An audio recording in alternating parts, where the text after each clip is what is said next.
there's this religious idea that we are small beings that are inherently sinful and need the grace and forgiveness of a higher power in order just to not be tormented for eternity. And when you're coming from that point of view, I'm already bad and sinful, and my lot in eternity is to receive eternal torment unless I toe the line, unless I do what I'm told to do.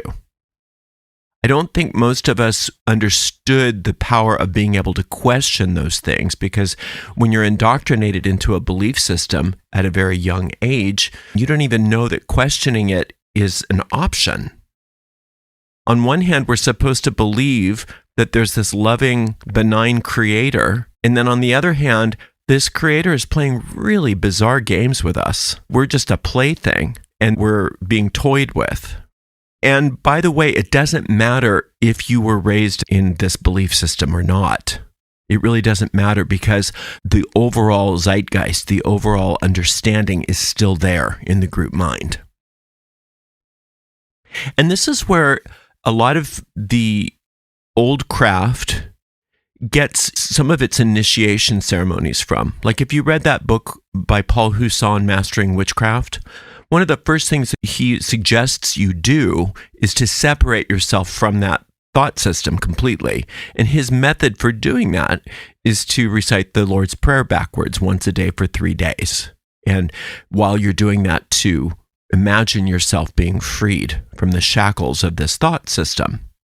And that's a very Gnostic way of doing things. It's a way. It's a thing that you can do. If that's something that you feel is powerful, you can do that. Just on another note, the idea of saying the Lord's Prayer backwards is not just an act of defiance, though. There's another whole school of thought where you say the Lord's Prayer, not backwards in that you say the words backwards, like gibberish, but you go from the last verse to the first verse. But that perspective is that you mine the Lord's Prayer for inner wisdom, literally being able to say, oh, I know the Lord's Prayer backwards and forwards. So there's more than one way to say the Lord's Prayer backwards, and there's more than one reason to do it, if that's interesting to you. But my point is, with that, is not the specific ritual, is that a lot of craft wisdom, magical wisdom, will recommend that you find a way to release yourself from the tyranny of the thought system that you're inherently sinful and that God's out to get you. To free yourself from that tyranny, even if you don't believe that you're subject to that tyranny. My point of view is you can do that in a much more gentle way than giving the middle finger to the religion of your childhood. You don't really need to do it that way unless that feels good to you. You can do it just by using your own common sense. Why would a loving creator extend itself as us and then punish us, and then view us as being sinful, view us as being bad or a big mistake? From my point of view and from my experience, just in my own work spiritually, none of that's true. What is true, and what I've experienced to be true for myself, is that when I'm able to meditate and get underneath my racing thoughts, what is constant underneath those racing thoughts is peace. And where that peace exists is where that so-called higher power or God exists. And that God is a God of peace because that's the only thing that exists underneath all of the chaos of the surface mind or the ego mind. And understanding that when we relax into that experience of peace, that we do meet God face to face. And when you meet God face to face and God gives you God's opinion of you, God's opinion of you is that you're fabulous. There's nothing wrong with you. There's no reason to punish you because there's nothing sinful about you. And in fact, the idea of punishment is of the ego. It's not of God. Punishment in and of itself is of the ego. So this whole idea of sin and punishment and all of that, when it's tied up with prayer, is that what your prayer is not effective. because what you're always doing is bringing a supplication to a higher being from the point of view of, I'm not good enough, but maybe you'll be nice to me anyway. So out of the gate, the creative power of your mind is working against you. Remember that thought is creative. Let's look at Magic 101A. Thought is creative. Without thought, you can't create. Just think about you as a human being. You want to write a book? You have to think about the book. You can't just expect the book to come out of nowhere without you thinking of it. You want to design a building? You have to think about the building, right? You want to create a business? You have to think about the business. Thought is the genesis of all. Everything starts from thought. So if your primary thought when you're coming to prayer or spellcasting is, I'm a miserable sinner and I don't deserve what I'm asking for, but I hope I get it anyway, you're not going to get it. You're not going to get anything at all except for more of what you don't want, because you're coming from a creative thought that you're undeserving, that you're sinful, that you deserve to be punished, that there's something wrong with you, right? So when we think of prayer, we have to overturn that in our mind before we even start doing it. We have to turn it on our heads, everything that we've ever been taught about prayer, and even sometimes about magic. I've heard so many teachers of magic that are very good at what they do, but there's always this sort of tacit implication that don't ask for too much, only ask for enough to get by, because you don't want to be greedy, you don't want to be selfish. My understanding, my experience is that the infinite's desire for us is the same as the infinite's desire for anything else in nature. And if you look how the infinite treats a meadow, there's an overflow of flowers. There's an overflow of seeds. There's an overflow of everything. Even if you're looking in the desert, it's an overflow of sand. It's an overflow. Everything in nature is so abundant. There's more than enough ocean. There's more than enough air. There's more than enough rocks. There's more than enough trees. There's more than enough everything. And when something is born in nature, it's born in abundance. There's litters of puppies. There's litters of kitties. There's all abundance. But for some reason, we're supposed to think that when we're casting a spell or that when we're praying for something, we don't want too much, because somehow God's opinion of us is different than God's opinion of everything else in the entire universe. Yes, there can be infinite galaxies, but we only get just enough. We can't ask for too much, because that's going to piss God off. And it's good for us to look at that and to ask ourselves, what is our relationship to the infinite? What is our relationship to nature? What is our relationship to the all, the one? And if you can get underneath the ego thoughts, if you can get underneath all of that and just find that peace that exists, that's where nature lives, is in that peace.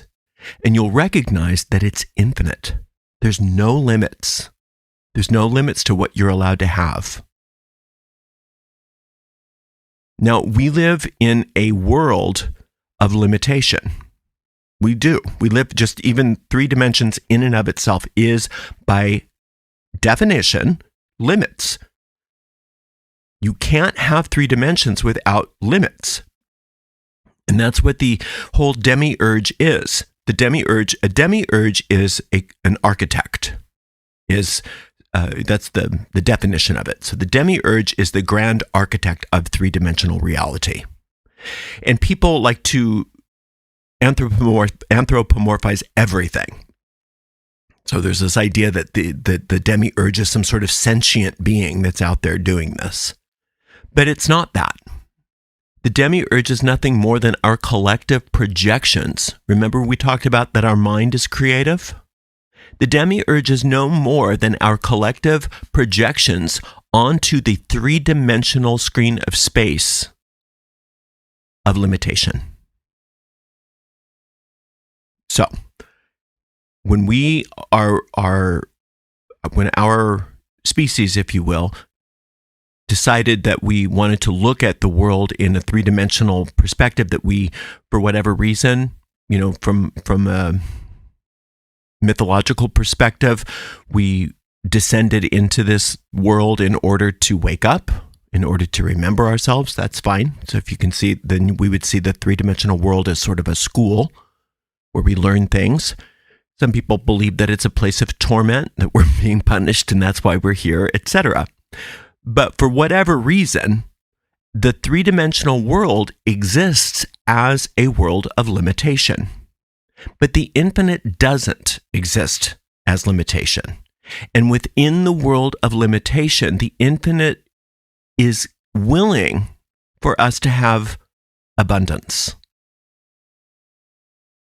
And if we don't believe that, if we can't conceive of that, if we can't understand that and find that truth within ourselves, then all we can look forward to is more limitation. And so no matter how much you pray to an external deity for mercy, you're going to get the same thing over and over again. Because why? Thought is creative. You're coming from the assumption that you're not good enough, that you deserve limitation, that you're not supposed to have an abundance of anything, an abundance of love, an abundance of health, an abundance of money, an abundance of resources. Everything in nature can have an abundance, but you can't. Why? Well, that's where a lot of these religious stories came from, trying to come up with reasons why everything can be good in nature but not good for humans. And never taking responsibility for the fact that the reason why that is because human beings think it that way, not understanding that everything starts with a thought. And so that if we come from the premise that we are limited and that we can't have anything but limitation, praying for something isn't going to do anything except reinforce that limitation. Thought is creative. We have to instead be freed from the thought that we are limited beings. Freed from the thought that we are here to be punished or that God doesn't like us or whatever our version of that story is. Until we allow ourselves to be liberated from that idea of limitation, no matter what spell we perform, no matter what kind of prayer we have, we're going to get another version of limitation for ourselves. We are going to reinforce this idea that we're unworthy, and that we are on a toboggan ride to hell where we will have eternal torment because that's how we think.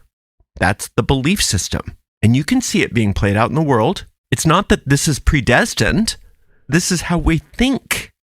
These are the thoughts we think, and we project onto this three-dimensional reality. The three-dimensional reality is reflecting thought forms. The three-dimensional reality does not have to be painful. Yes, it's limited. It is limited, but you can see how infinite intelligence working through the three-dimensional world creates abundance in nature. If we really were looking to nature as our teacher, we wouldn't have limitation, would we? We would think like nature thinks. We would think in abundance. We wouldn't say, well, only ask for enough money to cover your bills, but nothing more, because that's greedy. Do you think nature thinks it's greedy to have more flowers? Not at all. It's just abundant. It's just the way it is. There's not just enough flowers for people to enjoy a bouquet. There are unlimited flowers when it's the right season for flowers.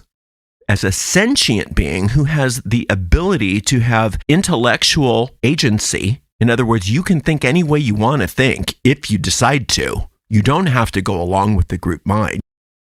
But in order to not go along with the group mind and think for yourself, you do have to wake up to the fact that you are habituated to this type of thinking.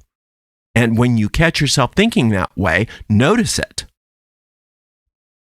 The next time you do a prayer for something or a spell for something, notice your attitude.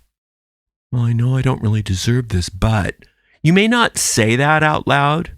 You may not even think you believe that, but really examine why it is that you're coming to this prayer or why it is that you're coming to this spell.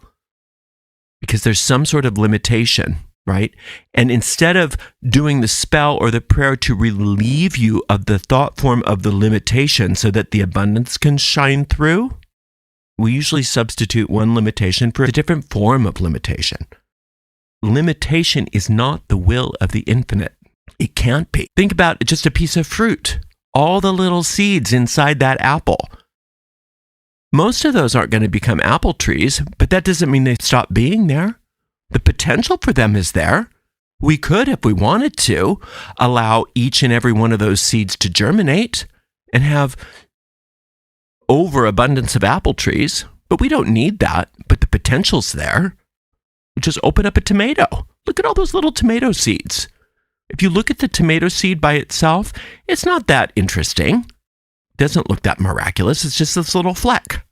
But within that little fleck is the power to create vines worth of tomatoes to feed families in one little tomato seed. And yet in that tomato, there's tomato seed after tomato seed after tomato seed after tomato seed. So much abundance, constantly in our face. The infinite is always right in our face, showing us abundance, abundance, abundance, no limits, no limits, no limits, even within the world of limitation. Isn't that fascinating? But we don't see it that way because we're trained not to. We're trained from the very beginnings of our life that we are limited beings. We live in a limited world. There are limited resources, and we need to just shut up. We just need to shut up and not complain and not want more.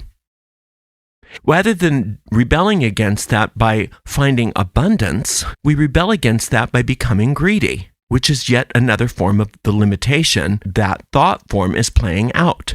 Because we never are taught to look at the thought form of scarcity itself. We're never taught to look at the thought form of scarcity as being something that needs to be overcome. We can even contemplating the idea that nature is abundant and looking into nature and seeing all the evidence of abundance that there is for us in nature. And then thinking how limited we are. We never consider the inherent arrogance of that premise.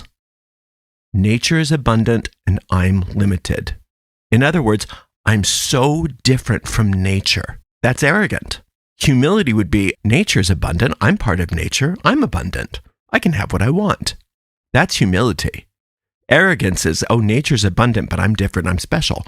We don't see it that way because we're taught not to see it that way. When we do magic without addressing the underlying thought form of scarcity, we literally are rearranging the scarcity. That's all we're doing. We're rearranging our scarcity to make it seem less daunting, to make it seem more palatable to us. How stupid is that thought form? I'm not saying that you're stupid. I'm saying how stupid is that idea? I just want enough to get by. Otherwise, I'm being selfish. Or the opposite of that, I want everything, and therefore I have to get theirs. I have to be so greedy that I have to get their stuff. Neither one is abundance. They're flip sides of the same coin of scarcity. When we find that peace underneath all of that surface mind, and we feel that peace underneath all the surface thoughts and all that ego thinking, we recognize how infinite that peace is, and that within that infinite peace, anything that we desire or require is available to us. But nothing is going to go against our thinking. There's no way that you can, quote, break that covenant. The covenant of cause and effect. Our thoughts are creative. And for as long as we are willing to allow the thought of scarcity to dominate our worldview, there is no way out of it. But when we allow ourselves to get underneath all of that and to feel the peace that exists underneath all of that noise, we recognize none of that scarcity is real. When we embrace that peace and we embrace that abundance can appear no matter what. I was listening to some YouTube short. Some preacher was talking about how anybody that has it good in this life is only setting themselves up for eternal torment. The more you suffer in this life, the better it's going to be in the next life. And I thought to myself, I get it now. I get where we are coming from as a species because we believe that. We really believe that's true on some level, even if we don't say it in those terms. But if that were true, nature would be teaching us a different lesson. That's why it's so important to sit in nature. That's the beauty of things like national parks that haven't been developed, so that you can actually sit and notice how nature is. Nature doesn't worry about the next life. Nature doesn't worry about whether it deserves it or not. Nature just pours forth abundance, abundance, abundance. Your body pours forth abundance, abundance, abundance. Did you ever stop to think about the fact that you can breathe as much as you want in this world? And that oxygen, it just keeps coming and coming and coming? Now, we as humans are doing our very best to thwart our ability to have abundance in nature by trying to pollute and destroy. But even within that, nature is always the victor. Nature always is going to be victorious over us in that regard. So rather than fighting nature, what we have to do is embrace it as our greatest teacher and understand that abundance is not only our right, but it's our function, just like every other part of nature. When you have abundance, it means that you're functioning in a healthy manner. Scarcity is not natural. And anybody that tries to sell you on the idea that if we can have poverty now, we can have abundance in the next life, how is that going to work for you if thought is creative? Don't you take your mind with you? Anybody that's had a near-death experience will tell you the only thing that's different is you're freed from the weight of your body, but you still take that mind with you. You still take those thoughts with you. So the idea that somehow if you have it bad in this life, you'll have it great in the next life doesn't hold water when you're coming from a metaphysical point of view, because thought is creative no matter whether you have a body or not. So let's take care of it now. Let's not think like that. That's very lazy thinking. It's procrastinating into the next world. Right now, I don't need to have abundance now. I'm going to have it in the next world. That's like saying I'm not going to pay my taxes now. I'll pay them some other year. It doesn't work that way. We have to think about our responsibility to ourselves. And our responsibility to ourselves is to find the abundance now. And where do you find abundance? In your mind. And how do you find abundance in your mind? By getting beneath the chatter of your ego mind and finding peace. You've got to find peace. So if you can still your mind and focus on those qualities of the infinite for just a little bit every day, you will rise above that scarcity. You will rise above the fear. You will rise above the doubt of whatever your problem is that you want to do a spell about or a prayer about. And through doing that, you reach a sense of conviction, a sense of certainty, a sense of peace about whatever the situation is. And then through faith, through imagination, through will, and through secrecy, things manifest for you. So if they're going to manifest by using that witch's pyramid like we teach, let's manifest abundantly. Let's not manifest within that old thought form of scarcity anymore. Let's manifest like nature does, abundantly. It's good to have an object of your magic. Let's say you had a spell for a bill that you didn't know how to get paid. Tell yourself, I'm going to look at this the way nature looks at something. If nature were solving this problem, of course the bill would get paid, and then so much more abundance would come out on top of it that's seemingly unnecessary, just like those flowers, just like that ocean, just like the leaves, just like whatever other abundant thing that you can think of in nature. So yes, you can have that problem solved. Yes, you can have that goal met. But let's not limit ourselves. Let's go underneath the surface tension of our lives and not manifest from scarcity anymore. Let's entertain the idea that nature knows already how to give us the solution to any problem and then some. You don't want just enough to get along, to get by. You want abundance, no matter what your goal is. You want abundance. You want prosperity on every level. If you're not having abundance, that's not the infinite's will for you. The infinite's not punishing you. The infinite's not testing you. The infinite doesn't will that for you. Let's stop blaming the infinite for things and instead realize that there's a thought form that I'm projecting, and I'm willing to let that go. I'm willing to have the abundance that is natural for me. You're not taking things from other people when you're abundant. The only time you take things from other people is when you're coming from scarcity. So our abundance is our birthright, but it's not because we're special. It's not because we've done the right things. It's not because we're living saintly lives. It's because that's how we were created. We were created to be abundance machines, just like everything else in nature. So let's do it. Let's do it. Let's have that abundance, regardless of what's going on in the world. Regardless of what's going on anywhere in three-dimensional reality, we are children of the infinite. We are children of nature, and nature extends beyond three-dimensional reality. It extends beyond everything that we can perceive with our sense organs. We're not even scratching the surface of what is possible for us. To come into spellcasting or to come into prayer with this idea of, I just want enough to get by. We're reinforcing all of that nonsense. We're reinforcing that same garbage. So we have to stand up to that within ourselves. We have to be warriors, if you will, against scarcity, against that mindset that we don't deserve things, that we're not good enough.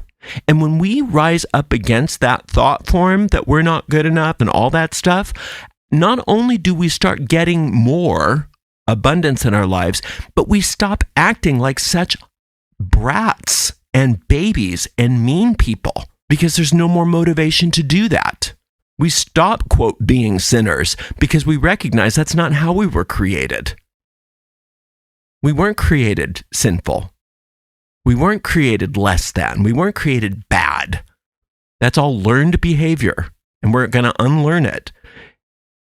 But let our motivation be that we want to be abundant. Why? That's our natural state. Abundance. Thank you so much for spending some time with me today. I so appreciate you. Until next time, blessed be.